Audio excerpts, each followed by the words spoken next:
This is a way that Trump exploits civic ignorance, is that he comes in and he issues all of these big sweeping declarations. And a lot of people in MAGA are like, look what Trump did. He fixed things. No, most of what he did was declare bankruptcy like Michael Scott did in The Office. He's just declaring stuff.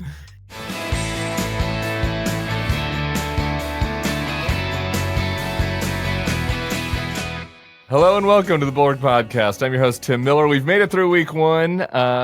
Barely, kind of, sort of. And my guest today is a friend of the pod. He's opinion columnist for the New York Times, co-host of the legal podcast Advisory Opinions. He was an Army lawyer in JAG Corps during the Iraq War. It's David French. How you doing, David? Tim, it's so good to see you. I can't believe this Denver Nuggets hat, active aggression against a Western Conference rival. I don't understand this. I thought we were friends, Tim. I thought this was a safe place for me. I do notice the John Morant dunk poster over your shoulder, and you were probably asleep last night, so you don't know why I had this hat on. But around 11 o'clock Eastern time, Nikola Jokic hit a 70-foot shot at the end of the third quarter. Tim. I mean, he was like 35, 20, and 15 last night. It's unbelievable. The man is unbelievable. I mean, he's magnificent. And how dare you? What kind of NBA fan do you think I am? I've seen that shot 200 times, okay. Tim. Right. I mean, come on. Yeah. You woke up this morning and you went over, instead of getting to your news feed on Blue Sky, you went to the NBA one. I get it. We have to find our joys where we can. All right.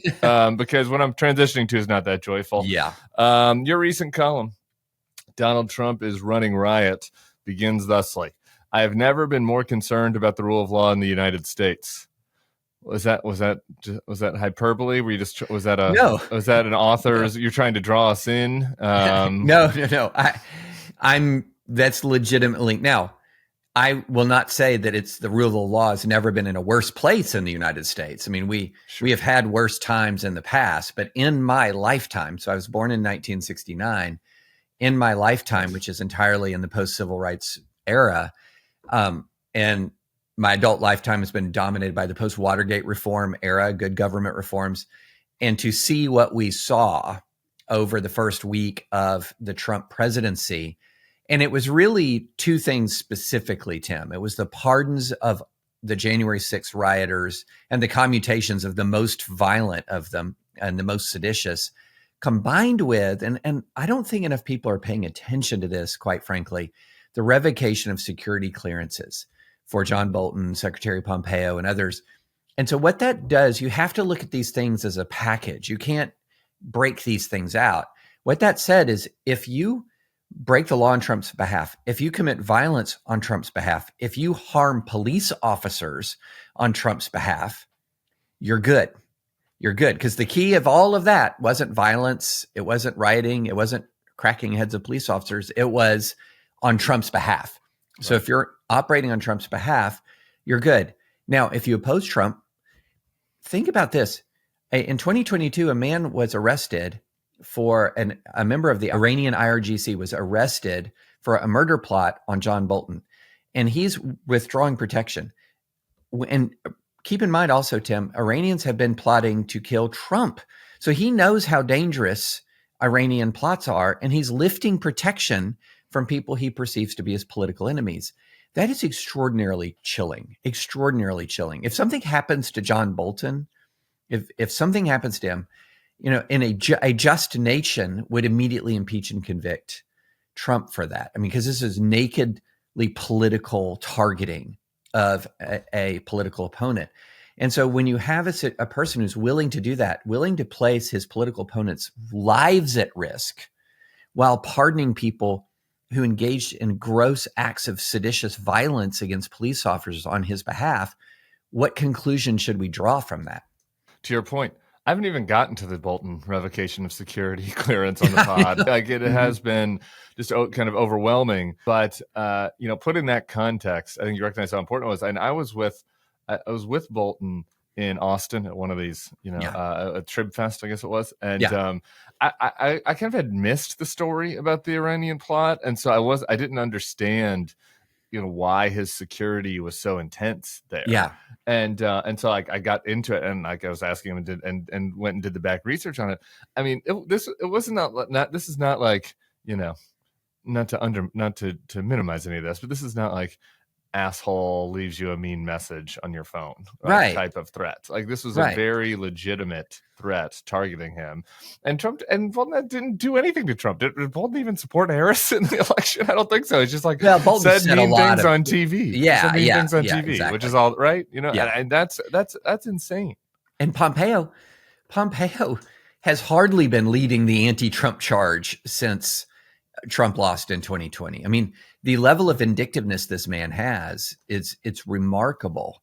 And look, and the thing that I was projecting forward onto this was, okay, wait a minute, we have a lot of executive orders, many of which are lawless. They're just lawless. And while I hope, and I still kind of expect Trump to comply with Supreme Court rulings like he did in 2017 to 2019, we all remember 2020 and 2021 when he just blew through dozens of legal rulings, just blew through them to try to engineer the coup to stay in power in 2021. And so the question I have is, how much confidence should we have that if it's an issue that matters enough to Trump, that he would comply with the Supreme Court? Well, I want to get into this because we have a couple pieces of evidence that you mentioned in your article that he won't this time. Number one is the TikTok ban, right? And the Supreme Court affirms it 9-0 right before he comes in. And then, he sort of just waves a magic wand and is like, actually, we're going to delay this a few weeks, like a clearly lawless action in reaction to what the court did. And then you referenced this audio in your column from J.D. Vance. I want to play it from everybody. I think that what Trump should do, like if I was giving him one piece of advice, fire every single mid-level bureaucrat, every civil servant in the administrative state, replace them with our people. And when the courts, because you will get taken to court, and then when the courts stop you, stand before the country like Andrew Jackson did and say the Chief Justice has made his ruling, now let him enforce it. Because this is, I think, a constitutional level crisis. That was J.D. Vance in 2021. Yeah. Yeah. I mean, when you hear that, that is now the sitting vice president of the United States. And not just the sitting vice president of the United States. This is a bit chilling. Still, there's some indication that he's more moderate than Trump because remember, before the January 6th pardons, J.D. Vance was indicating, no. If you committed acts of violence against police officers, well, there should be punishment for that. And Trump just goes and exceeds J.D. Vance's vision. But in Vance, and Vance is referring to a almost certainly apocryphal quote from Andrew Jackson that the entire incident with the Indian Removal Act was more complicated than a lot of the popular histories, but the meaning that J.D. Vance was communicating was very clear. It's very clear. If they deem a matter a constitutional crisis in their judgment, then they believe they can disregard the Supreme Court. And this is an extraordinarily dangerous assertion. And so when Trump consistently, Trump does not always do the things that he says, obviously. One of the things he said is he's going to solve the Ukraine war in 24 hours. That's elapsed days ago. He obviously doesn't do everything that he says. He obviously doesn't do everything that he says he's going to do, even when it's in his power, unlike the Ukraine war. But sometimes he does, and he does it often enough that you still have to pay attention to his words, like the January 6th pardons. This is something where I think even a lot of Trump supporters were in denial about this. No, he's not going to pardon the Proud Boys. He's not going to pardon the Oath Keepers, just the folks who are kind of walking around and have the trespassing charges.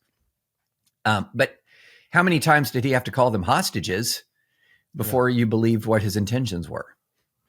Yeah, it is confusing sometimes that I feel like I understand Donald Trump better than like his vice president. I don't understand why that is. I guess it's kind of sort of a cope, I guess, that people have to use to rationalize. There's so much to get into on the legal side of all these executive orders. I kind of want to give you a dealer's choice on where you want to go first. And the birthright citizenship is plain text. The emergency on the border that is premised on essentially nothing. The word invasion, I guess, is what they premised the emergency powers that they've declared on the border. I want to get into the DEI and civil service EOs, but what of all of that on the executive order side have you found the most troubling? Yeah, I think I'm most troubled by the use of the invasion language, and I'll tell you why. we can talk about some of the others, and we should, but I'll just tell you briefly why I'm concerned about the invasion language. The reason why I'm concerned about that is that use of the term invasion unlocks, if there is an actual invasion, okay, unlocks a lot of power. It unlocks a lot of power, commander-in-chief power for the president, and unlocks a lot of power for state governors who, in the Constitution, are actually authorized to wage war in the event of invasion. And so this is a word that unlocks a lot of power. Now, you might think, okay, in theory it does, but in reality, this is not an invasion. You go back and you look at James Madison, and James Madison talks about an invasion as an operation of war. It's not an economic migration, which is what many of these folks are. When he was president, or is that a Federalist paper? This is in 1800, so this is early. And so this is the courts that have wrestled with this issue and who've looked at this issue have all decided that illegal immigration is not an invasion. I mean, this is very common sense. But here is, Tim, what worries me. The open question legally, really, truly, isn't whether or not this is invasion. By any standard of international law, of American history, of American tradition, it's not an invasion, and it's not close. So you might think, David, why do you take this so seriously? Well, the reason I take this so seriously is because there is an open question as to whether the determination of whether it's an invasion or not is justiciable in court.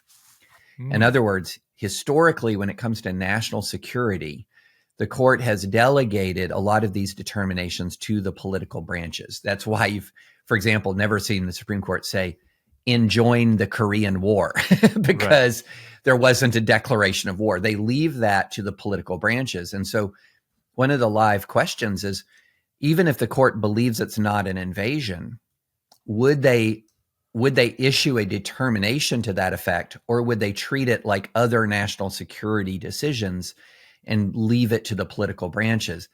And if they did leave it to the political branches, we could see some chilling things, Tim.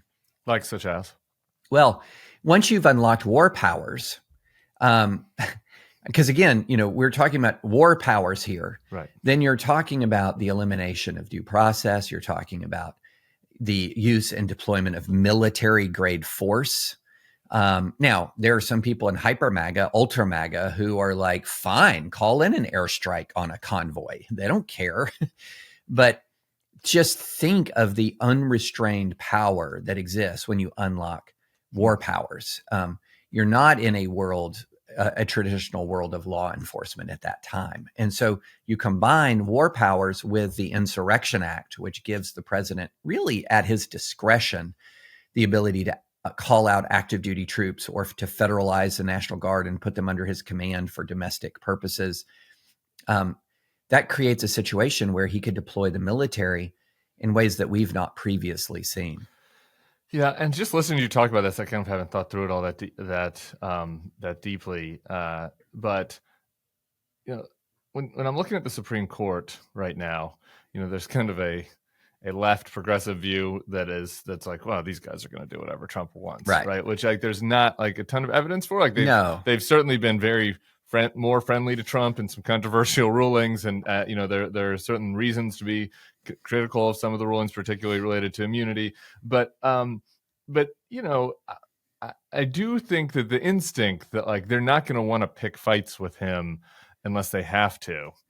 There might be something to that, right? Like the birthright citizenship thing, this is right on its face, right? This is a plain.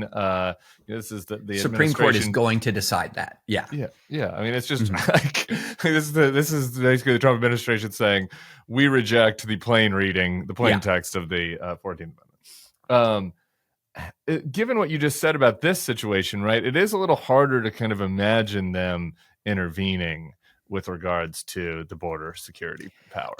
I do wonder about that, Tim, honestly. And I'm with you. I am not one of these people who says the Supreme Court's rubber stamping Trump. In fact, there was a study in 2023 that said that the Supreme Court rebuked Trump in his one term between 2017 and 2021 more than any previous more than other presidents. So Right. it had rejected Trump's arguments. He was the most lawless, so that would make sense. Yeah, like there's a lot of reasons for that. But if in fact he was the president, the Supreme Court has ruled against the most, that's a strong indicator they don't just roll over. And then even in the period, there were two bad rulings, in my view, in the interim, the Biden administration. One was the 14th Amendment, Section 3, the insurrection ruling, and the other one was the immunity ruling. Yeah. But numerous other Supreme Court rulings rejected MAGA arguments. There were multiple MAGA losses at the Supreme Court during the Biden term, and that's with the 6-3 court. And so, even the TikTok ruling, the recent 9-0 TikTok ruling was directly contradictory of Trump's wishes. Sure. Trump filed a brief saying, let me handle this. And the Supreme Court said 9-0, ban upheld.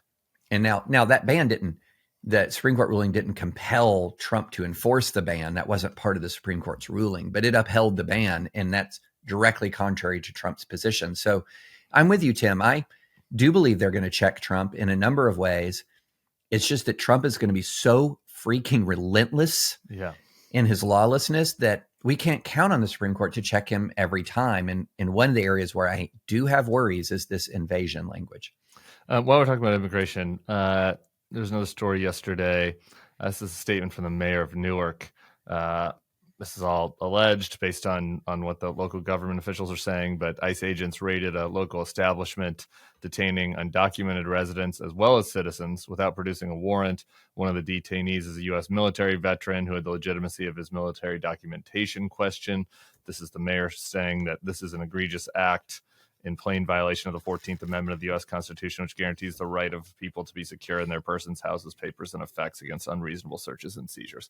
I'm wondering what we're in the very early days of this. So I'm wondering what your thoughts are on what we've been seeing so far. Yeah, we're going to see a lot of reports from a lot of different places, and some of them are going to be really troubling. Some of them are not going to be accurate. We're going to be in a kind of fog of war type situation for a bit, Tim, until things sort of shake out and we have greater visibility on exactly what is happening. Because look, everything that you hear about a deportation raid is not a Trump thing. Biden deported a lot of people. Deportations happened a lot under Obama. Is that true? Did you see any reporting on that on Fox? I don't recall the Biden deportations. I don't recall seeing that on Fox. Oh, but okay. Obama deported more people than Trump did. Sure. So deportations do happen and should happen in a nation that has laws regulating the border. So don't look at every deportation story and think there's Trump. No, deportations happen and should happen in a responsible and reasonable way. The question that we have, and the question that I have, is will he conduct in immigration enforcement internally in a responsible and reasonable way? Because we do need immigration enforcement. But massive dragnets designed to sweep up millions of people invariably and inevitably violate the civil liberties of other people at scale. And so this is what I'm looking for. How big of a dragnet is being deployed? How many innocents are being swept up in it? What is happening with dreamers, for example? These are all questions that I have. Yeah, I think this is the thing about the Newark raid, and I agree with you about the fog of war element of all this. But when people would ask me about my immigration concerns before he won, I went back to the first administration, and there were obviously the child separation. There were all the things that got a ton of attention. But there was one element of it that I think will be supercharged this time, which is ICE officials, border officials, local sheriffs, local officials feel unchained, right? To be able to kind of hassle people and use aggressive tactics because they know there's not going to be some lawyer from DHS or from wherever over their shoulder, right? And like there was a situation that I wrote about a kid named Francisco Galicia back in, I guess it's probably 2018, 19 maybe, whose brother was undocumented, he was legal. And he was detained for like 3 weeks. Yeah. He was held, right? Yeah. But he was an American citizen, and he was just held because his brother was undocumented, and they didn't believe it. He showed papers, but they didn't believe, right? And so, I think we're going to see a lot of these type of situations, and it's very concerning to me that the administration is already signaling they really don't give an F if a couple of American citizens get treated as if, without the basic rights that they have. Right. I mean, that's what I mean by the dragnet approach. We do need deportations. We do need deportations that begin with the most dangerous people and work down from there. But we do not need mass scale dragnets that violate civil liberties. And also we need deportations to be undertaken carefully because there's economic disruptions attached to this. Yeah. This is, Trump is treating all of this as if he can just kind of come in and order inflation to go away, order immigrants to get out of the country. I mean, as if he can just come in and start declaring things. And he can't. I mean, we saw the birthright citizenship order has already been blocked. Like, it's already not in effect, unless Trump chooses to defy it. So, it is not the case. Although I will say, Tim, this is one of the ways, and I've been saying this in interviews over the last couple of days. This is a way that Trump exploits civic ignorance, is that he comes in and he issues all of these big sweeping declarations. And a lot of people in MAGA are like, look what Trump did. He fixed things. No, most of what he did was declare bankruptcy like Michael Scott did in The Office. He's just declaring stuff. He's not actually changing stuff. And some of the executive orders will actually change things. Some will actually be lawful. Others are not going to do one darn thing. Some of the executive orders that do change things are only going to change things on the margins. He really hasn't done, Tim, that much that's truly significant yet, aside from the concrete actions that are in his power, like the pardon, like the removal of security clearance. Well, I want to get to, I've been curious what your take is on this, because I know there's going to be some elements of this that you're sympathetic to, but there is one other area where we're seeing concrete actions right now, which is government employment. Yes. And the DEI executive order, as well as the hiring freeze. So, you've got, we talked about this on the pod yesterday, this email went out to, it seems like everybody in the federal government, and I had so many people forward it to me, that was basically like, snitch on your government contractors or on your fellow government employee if they had a DEI related job, but they'd changed their title to try to protect themselves.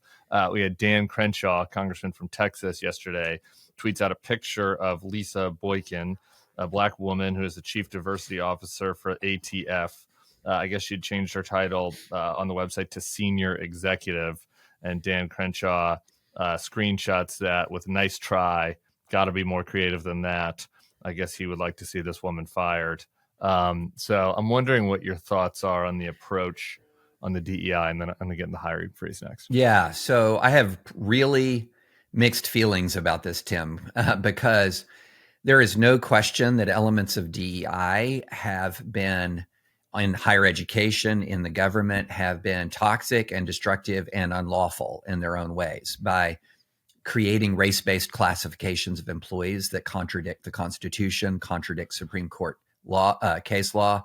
So there is very little question that you can point to incident after incident in the broader DEI world that is illiberal, that is oppressive, that is unconstitutional, that is discriminatory on the basis of race, ironically enough. Now, this isn't the federal government, sure, but if you look at this, Michigan, the Times had this incredible reporting not long ago that the University of Michigan spent $250 million on DEI initiatives, didn't increase the percentage of Black students.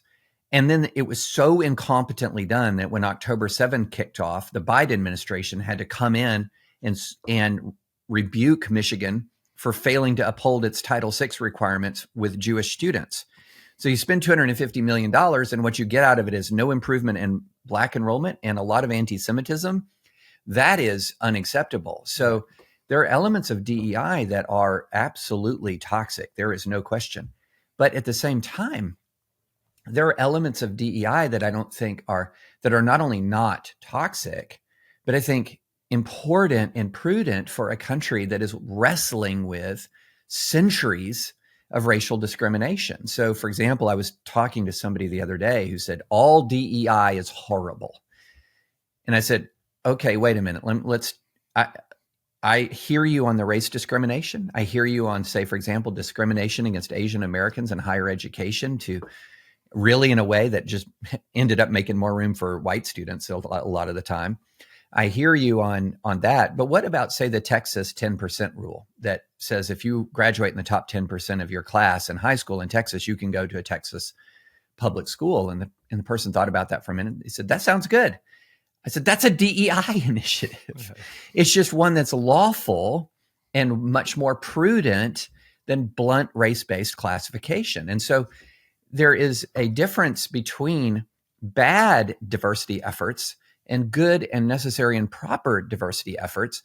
And what Trump does is he doesn't say there's anything bad or good. It's all bad, and sweeps it all out the door and then initiates on top of that a witch hunt. Now, the question that I have is, he doesn't have, while he has a lot of authority over the federal government, he can't repeal Title VII. He can't repeal protections for disability. He can't repeal protections for age discrimination. Those are all statutory and apply to the federal government. What's he going to say, that if somebody's responding to an age discrimination complaint, that's DEI and has to go, or responding to a race discrimination complaint, that's a DEI and it has to go? And so. There's the other thing, Tim, that is hovering over all this that is just gross. And you've seen this, I've seen this. If there's a bunch of white dudes in a room, there's no DEI, right? Right. And that's a meritocracy. That's the meritocracy. But anytime they see a Black public official, an LGBT public official, or anything, well, that's DEI and it's not meritocracy. That direct, blunt, gross assumption that any person who is in the category of not white, or mainly not white and male, is sort of evidence of the failure of meritocracy isn't just subtly racist, Tim. It's really racist. It's really racist. It is indeed. And it is also, kind of rankles a little bit that the people arguing for the meritocracy are putting a weekend talk show host in charge of the military, for example. Yeah. Replacing DEI with something that looks more like a Gilded Age spoils system is not an upgrade. It's not an upgrade.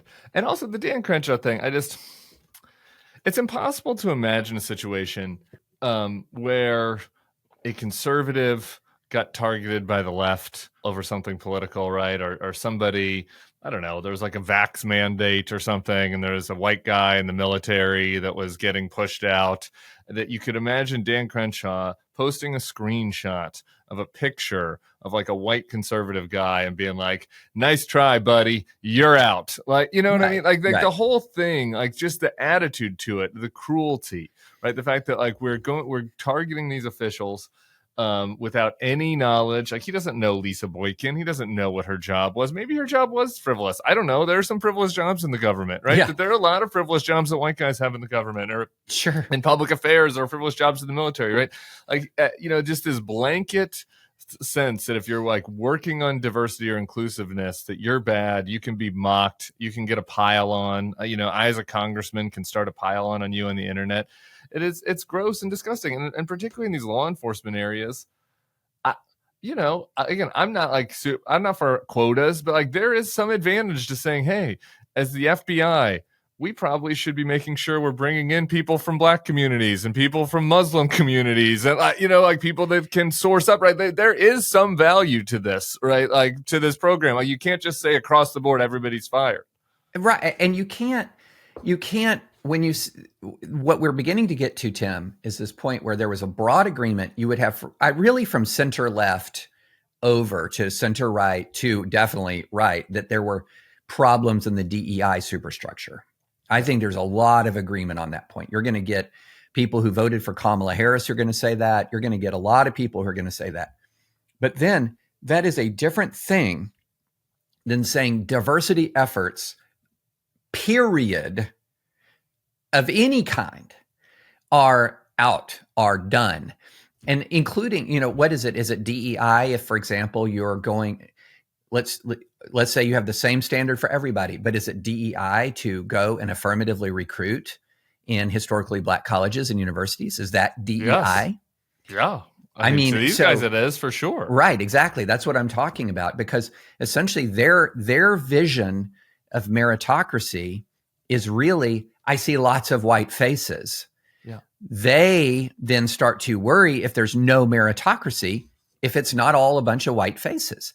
And that's what's happening here. And you see it time and time again. If a person is coming forward and they're a police chief and there's just been a big shooting or something like that, and they're black, you see all the usual suspects online saying DEI, woke.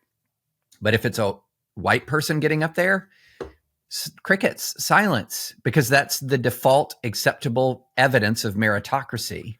And as I said, it's not just a little racist, it's really racist to make those kinds of assumptions. All right.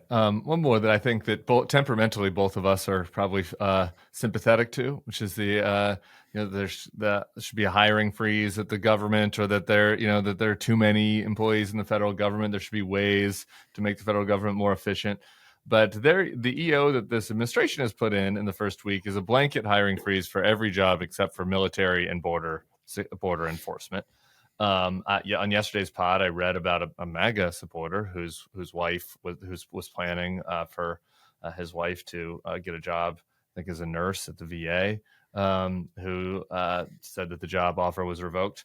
I had somebody very close to me yesterday who had a job offer that was revoked. They were also planning a move. It was a job in law enforcement. It's the type of person you really want in public service. Like this stuff, this sucks, right? Like this blanket, kind of treatment of federal employees. And it'd be okay with me if I thought, okay, this is really a 90-day freeze and they're just trying to get their ducks in a row. But to me, this feels like a Rust vote plot that if we just stop bringing in new people and we start to get some people to self-deport from the government because they don't want to work for Pete Hegseth or RFK or whatever, and then we get some people fired because of our new powers that we've taken with Schedule F, then we can only bring in people that are sycophants, and that we can really remake the government away from people who are there to do public service and towards people who can serve Trump. So I'm wondering what you think about all that.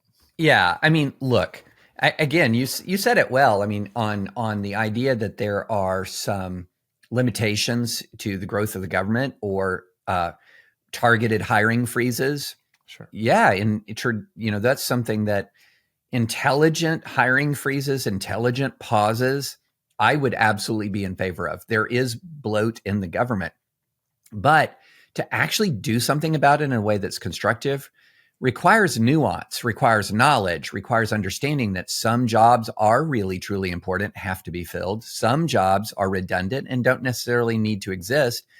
That requires an intelligent, thoughtful approach, not this sledgehammer. I'm constantly reminded by this. Did you ever see the John Mulvaney skit? There's a horse in the hospital. Oh yeah. Yeah. It's really good. If the horse is back in the hospital, man, it's funny because there's this thing that happens that is where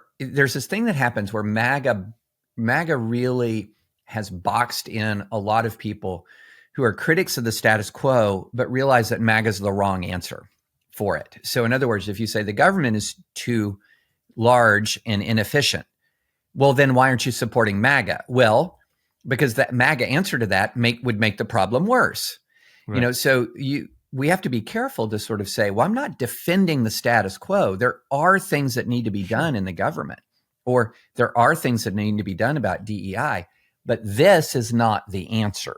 This is, in many ways, will be worse than the problem you're attempting to solve. And what MAGA is very clever about doing, and I think this is one of the reasons why Trump won, is when you oppose their solution, they cast it as you're denying the problem. And those are not the same thing. Yeah. And, just in these two examples I'm talking about, in the one case, you have somebody that was going to be going after criminals. And in the other case, you have a woman that was going to be a nurse for veterans. Right. You know what I mean? Like, even if you ask MAGA folks, I think there'd be overwhelming opposition to that, right? Like if you gave them the specific examples, and I do think that this gets back into the political side of things, but like the Democrats can be smart as you look through all of this about what you're elevating, as far as some of these roles. And sometimes you might have to be, a little bit strategic about that, and maybe ruffle some feelings about that, because there's certain jobs that aren't going to be that particularly sympathetic broadly, Right. that are lost within the government. But like, I don't think I think this is broadly unpopular if it continues and it's framed such as this, right? Like that the VA is going to be losing nurses, that we're going to be losing prosecutors, losing FBI officials, losing people going after criminals. Nobody is actually for that, but it's being obscured by kind of the broader MAGA argument.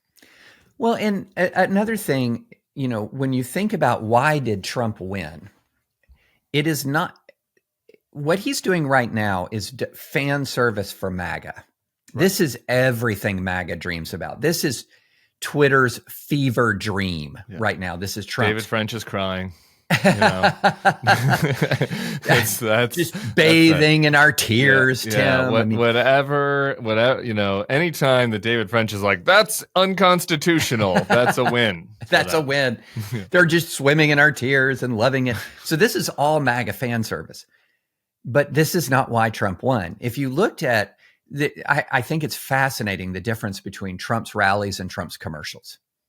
Trump's rallies were, Tim, you've probably been to about as many as anybody. Suffered through them.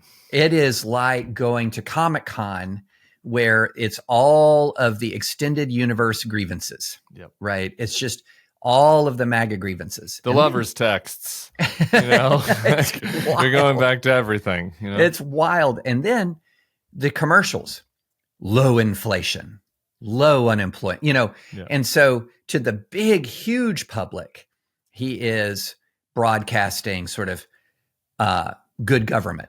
To his MAGA people, he's broadcasting vengeance and rage.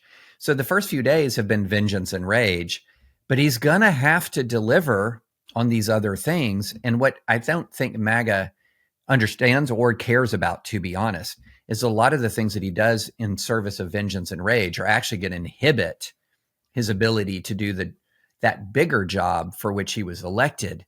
And look, you won't see his approval rating budge that much early on.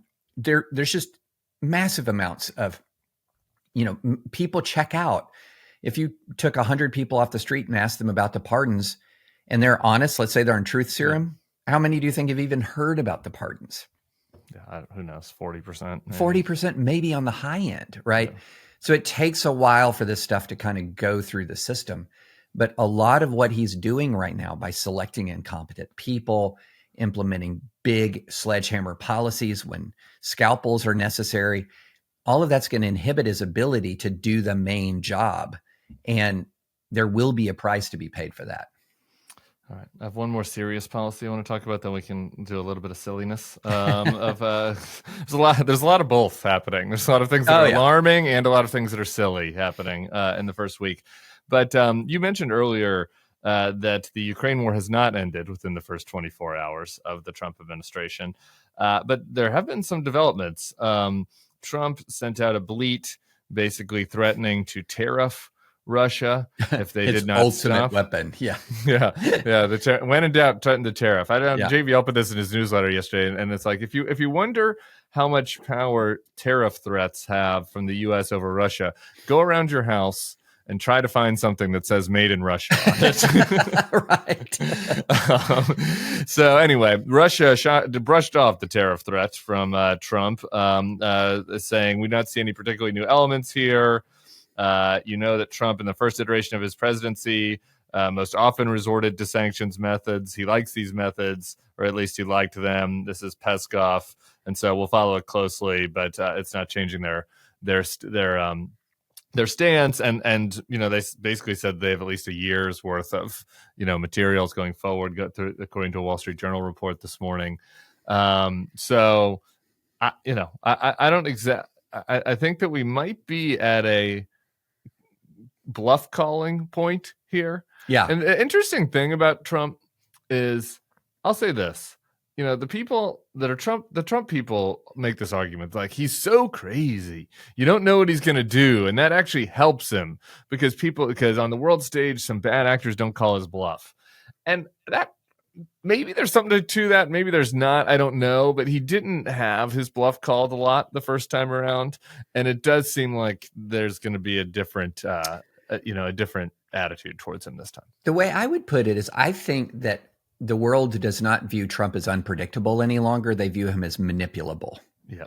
Okay. And so what's unpredictable about being manipulable is you don't know who's going to be better at manipulation. And so sometimes you don't know how a manipulation is going to turn out, but Trump is a manipulable person. And I did this really interesting interview a few weeks ago, and the point in this, I was doing a Ukraine war update for the Times, and I was interviewing Fred and Kimberly Kagan, from the Institute for the Study of War, who probably have more knowledge of the actual state of the conflict than anybody outside the Russian, Ukrainian, and American militaries. I mean, they follow this very closely. And they were saying something really interesting, and that is the Ukrainians are actually quite good at engaging with autocrats and oligarchs. That's what they've been doing for a long time. And then Putin, on the other hand, is a different Vladimir Putin than Trump's first term. This is a Vladimir Putin. In Trump's first term, Vladimir Putin was considered sort of the master of for lack of a better term, sort of the master of manipulating the world stage through shrewd application of minimal force. So in other words, it was the little green men in Crimea. It wasn't this giant, huge invasion that, right. He'd been able to accomplish a lot in North Africa by shrewd deployments of Wagner. He had been able to accomplish a lot in Syria without huge military investments. And so that Putin kind of considered himself a deft manipulator of world affairs. And they were saying this Putin is now 3 years into a war where 750,000 people have been killed or maimed. He is a brutish, straight ahead power politics Putin, and that he believes he has the advantage on the battlefield right now. And that Trump is going to find him to be pretty intransigent. There's a lot of blood that has been spilled, Russian blood that's been spilled, and that Trump's going to find a different Vladimir Putin than that first term Putin. And if one side is trying to manipulate Trump and appeal to Trump and stroke Trump's ego, and the other one is saying, nope, it's just war, man. We're just going to war. How will this play out on Trump? We'll see. But it is interesting, look, Tim, by threatening to impose tariffs on Russia, he's treating Russia almost as badly as he's treating Canada. And so he's getting serious. Almost. It is true. I'm surprised that Vlad isn't kind of a deal maker. Trump was planning on deal maker Vlad. They were going to come down, they were going to go to the boardroom. They're going to have cameras there. It's going to be Gary Busey be there. They just hashed it all out. But one thing to put a pin in, yeah. I do think just going forward, there will be at some point, if Ukraine is able to continue to resist as effectively as it has. I mean, in the last year, it inflicted just extraordinary casualties on the Russian army. It lost ground, but it inflicted extraordinary casualties. There may well come a time in the next year or so where there will be some bargaining. The Russian economy is in a lot of the sanctions that were initially implemented. Their effects are really starting to take hold. Inflation, interest rates, things like this are in a crisis state in Russia. So Russia isn't a vulnerable state. There might be an ability to achieve some kind of deal. I'm not writing that off as a possibility, but I'll tell you this, how we posture our support for Ukraine between now and whenever that moment comes is going to be absolutely critical to determining the outcome of those negotiations. All right. We've got clown Congress stuff to get to really quick. Your friend, your congressman, probably not your actual congressman, but Andy Ogles there in Tennessee. I know Andy. Andy. He introduced a resolution to amend the 22nd Amendment to allow President Donald Trump to seek a third term. Notably, his amendment only allows for non-consecutive terms, which would prevent Trump from having to run against scary Barack Obama in 2028. Obviously this is just nonsense. But I do think there is going to be a lot of this to try to protect Trump from lame duckism. And I think that it is what my concern is that there is kind of strategic clownishness to try to play the media, to try to give Trump a veneer of maybe he's not a lame duck, that happens from now until 2027. And then I worry a little bit, just a little bit, about 81-year-old Trump taking it kind of seriously in 2028. So that's where I'm at. I don't know about you. Oh, Tim, we're on the same wavelength.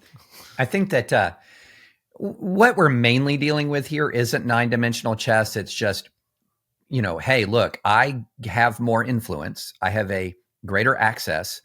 The more I honor Trump. And so you're going to see, especially here in this first year, before the kind of that lame duck calculus starts to really lock in, you're going to see a lot of sycophancy. I mean, here in Tennessee, there was a state legislator who indicated that they wanted to change the name of Nashville's airport to Trump International. Why not just rename Tennessee?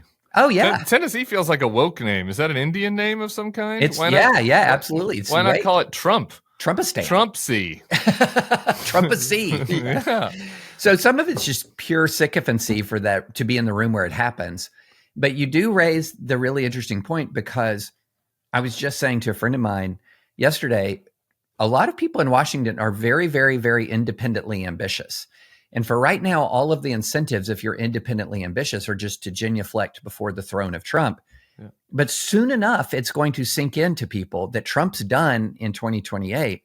So how does Trump maintain that hold once these very ambitious Washington politicians realize he's leaving the scene, and Don Jr. isn't a great heir, and that J.D. Vance did not light the world on fire in his vice presidential run?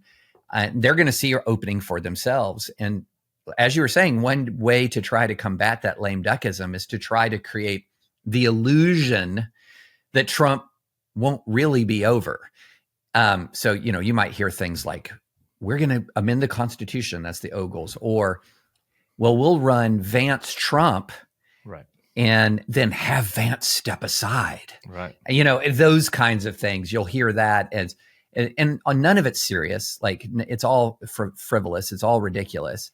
But it will until be Trump starts to take it seriously. Oh, right. And that's the thing that we're just listening to your story. I just thinking about Trump's brain. It's like, oh, once these guys start posturing, he's going to have to bat them down.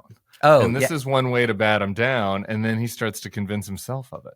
Yeah. No, I think you'll see things like many law professors are saying that, right. You might even hear him say, many law professors are saying that amendment is unconstitutional or something utterly nonsensical, right?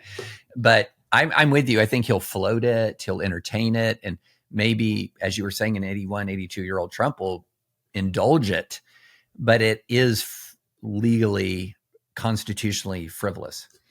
Boys behaving badly in the House as well, not just Andy Ogles, or not to accuse Andy Ogles of being the anonymous person in this case, but some House members in the Republican conference are concerned that their texts to Cassidy Hutchinson, which are allegedly inappropriate, lecherous, creepy, would get revealed if she was subpoenaed. And so in the Congress's effort, Brady Loudermilk's effort to relook at the January 6th investigation, to investigate the investigators, a Washington Post story by Jackie Alamany yesterday says that their desire to subpoena Cassidy Hutchinson has run into some internal concerns. They are thinking, maybe not a great idea to subpoena somebody if it might reveal that multiple Republicans in Congress sent her inappropriate texts. So, how gross are these guys, Tim? It's funny. Gates, who's sort of like, if you're going to talk about the Avengers, he's like the Thor of grossness. Okay. Arguably the most powerful of the most gross of the gross ones. But he always said, hey, I'm the tip of the iceberg, and some of these guys who've been really identified as being truly creepy have indicated, well, I'm not the only one. You saw that Mark Wayne Mullen saying, who wants to hear about all the adulterers, So there's this kind of, tip of the iceberg feeling that we have, that some folks like a Matt Gaetz have been outed, but there's a whole bunch of stuff lurking under the surface. And one of my first thoughts when I heard that story was, well, Cassidy released the text. And then I realized, well, they might have been sent to her on a government phone that she no longer has, right? So maybe she can't. But there's this. And also, by the way, just on the Gates thing, if it was just Gates, I don't think that would be limiting their investigation of Cassidy Hutchinson. There's not a lot of love lost for old Matt Gates. So if they were just worried about Matt Gates, I think they would be, full barrel ahead on Cassidy Hutchinson. Because the interesting thing about all this is I had been hearing scuttle in New York earlier this week from people who are reporting on this stuff and in the know that Cassidy was really in their sights because she was not part of the group that was preemptively pardoned. And there's a lot of personal animus because she was a turncoat. Like, they were seriously looking at her. And so I thought it was interesting that I was hearing that around inauguration time. Then a couple days later, you have this Washington Post story that comes up that's like, oh, maybe not Cassidy, actually. Maybe we should turn our sights on Deborah Birx. I don't know. Yeah. Well, I also think, Tim, that a lot of these folks are living on borrowed time, that there's so much smoke. There's sort of so much rumor milling about this kind of conduct and this kind of behavior that, how many reporters are right now digging into this? I mean, I think a lot of these guys are living on borrowed time, and as far as like keeping it concealed, but they're not living on borrowed time for their political career, so long as they're close enough to Trump, so long as they're MAGA enough.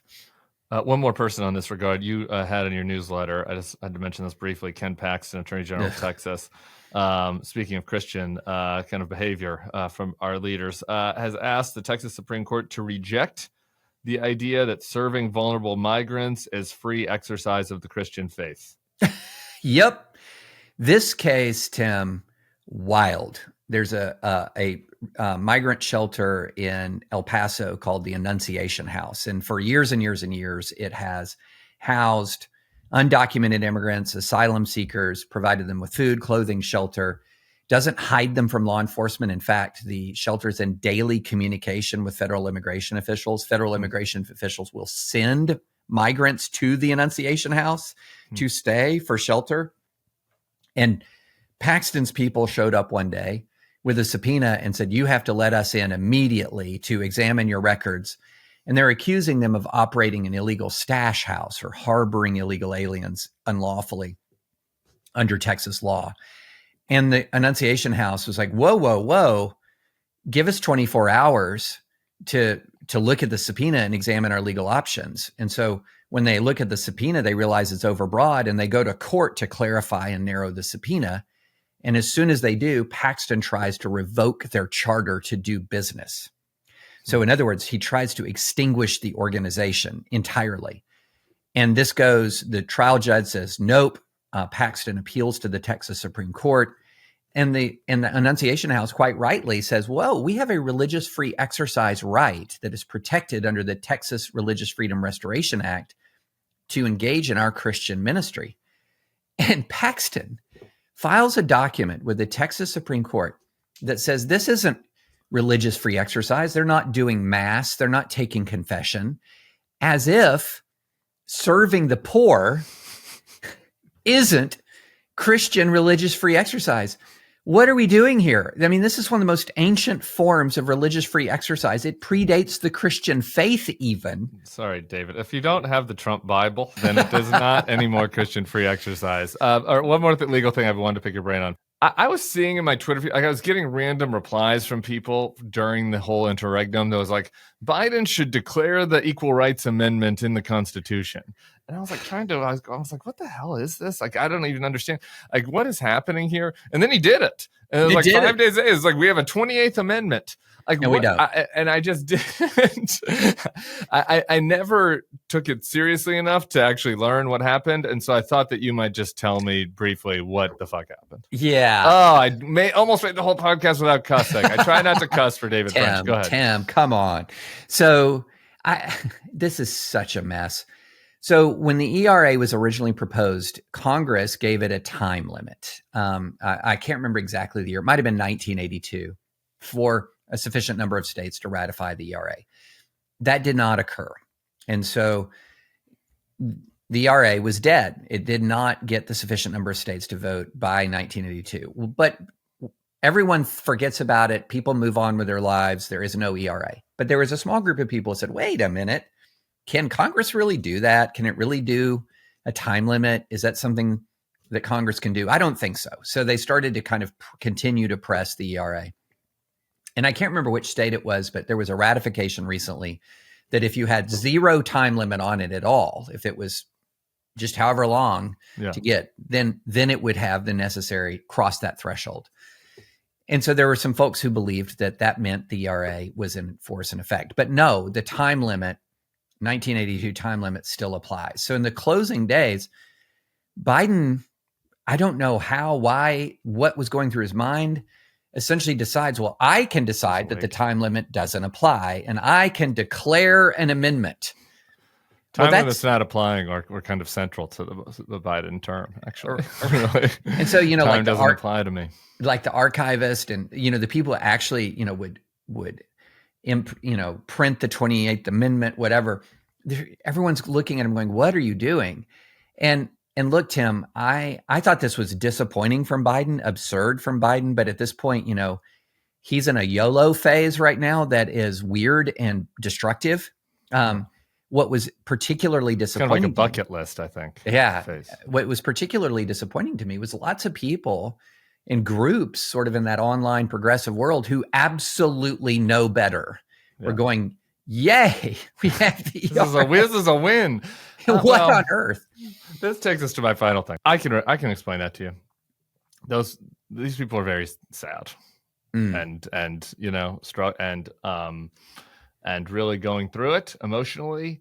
And this has been I think for a lot of people, myself included, like the second win was a lot harder to stomach, and had maybe a deeper impact on them, and people deal with that in different ways. I think there are some folks who are, in this case, are like lashing out, like, can we trying to grab onto something? Can I find a win here? And so anyway, I wanted to just ask you before I lose you for the weekend, how you've been processing all that, how you're dealing with it, if there's any sadness. Yeah.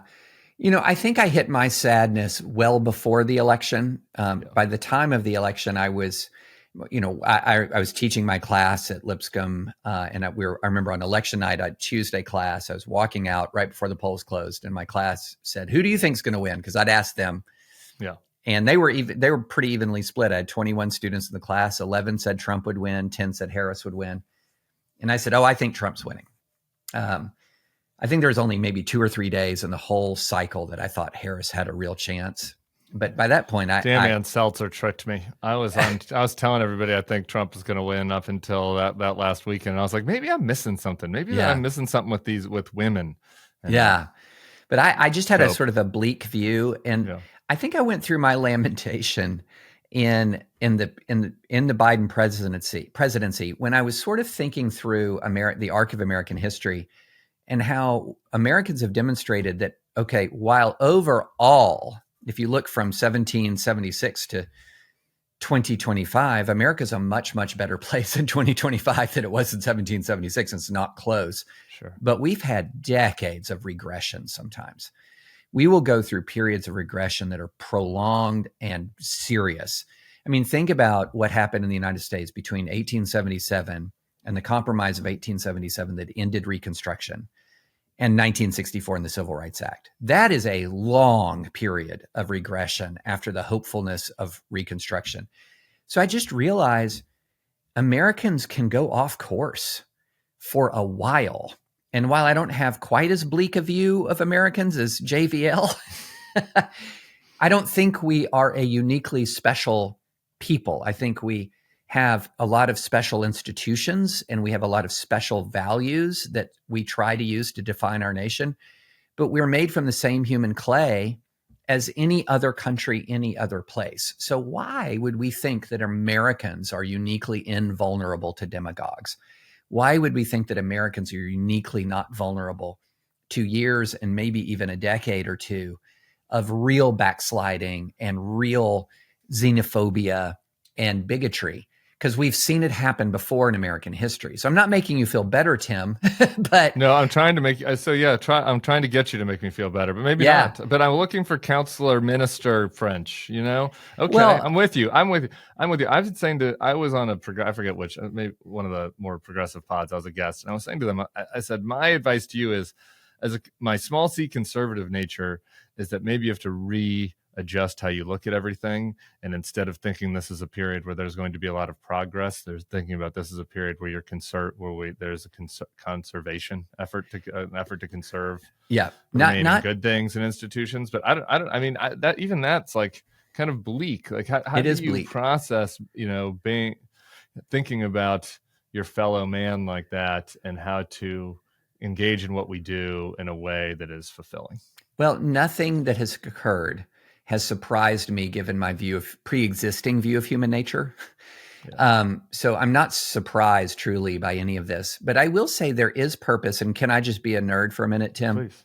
So there's this great show on Apple TV called Foundation that is it's a sci-fi show, and it's about a group of people called the Foundation who predict the collapse of an empire. And their mission is, they don't believe they can stop it, but they can do something they call shorten the darkness. And that is a high calling. I mean, as we have seen in this moment, Trump can get dark fast, but it is not guaranteed that we're going through an extended period of backsliding. It is not guaranteed that we're on the front end of an entire demagogic generation. None of that is inevitable. And the combination of courage and compassion and resisting Trump, combined with some of the natural consequences of his own erratic and incompetent nature, mean that there's going to be a real opportunity. There will be an opportunity, I believe, to turn the page from Trump. He will give that opportunity. The question is, are the people who oppose Trump going to have our act together well enough to truly seize it? Because one of the things that Trump has benefited from is incompetent and sometimes corrupt opposition. I mean, think about how the prosecution just fell apart in Georgia, for example. Yeah. Just craziness. And think about some of the mistakes that I know that you've seen, that Tim, that you've pulled your hair out with a lot. And so he has benefited a lot from incompetent and corrupt opposition.